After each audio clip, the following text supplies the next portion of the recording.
Buhat ko og sardines burger patty. Og mao na siya to mga ingredients: bombay ahos, carrots, green onions, og diha man to mga lamas, turmeric, ayan na diha, sardinas, mo na to ang mga lamas o mga seasoning.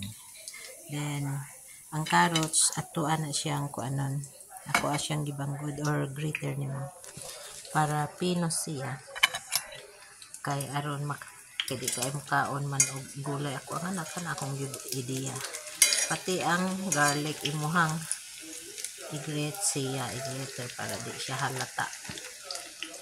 So ang bata makakaon jud siya sa like onion, garlic kay kuan man. Then diha guys, butang na nako mga seasoning tag 2 ka kutsara, depende sa inyong kadaghanon nga gibuhat. Ako is tag 2 ka kutsara tablespoon. Ang turmeric mga 1 teaspoon lang ang turmeric. And then magkuan ta dayon, isunod ang onion powder. Tag 2 tablespoon ako ang ginabutang anak tanan kay maman ako ang estimate sa giluto nako sa gidaghanon nako nga gibuhat. So man na siya. Then isunod na po nato ang sardinas. Ako nang ibutang ang sardinas diha sa ato ang gulay. All-purpose flour ang gigamit nako diri nga harina. Ayan. Then ato na din siyang ikuan. Kani siya ang egg na mo, white egg man ni siya. So dili na ko magbutag tubig ani kay kuan man. Kanang mura mo siya tubig na ang itlog. Then ibutang na dayon, isunod ang all-purpose flour. Yan na ng harina. Then ato na dayon na siyang imikos-mikos.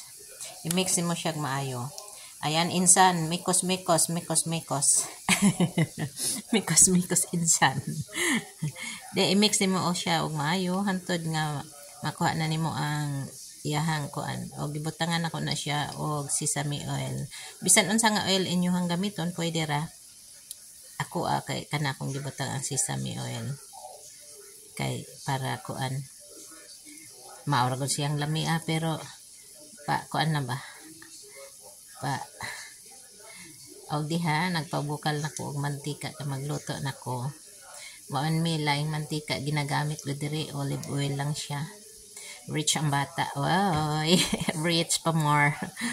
Di mo gina siyang ganahan sa kumbana nga oil, dili man siya gusto mo gamit og lain nga brand nga oil kay maura man na iyang ganahan nga oil.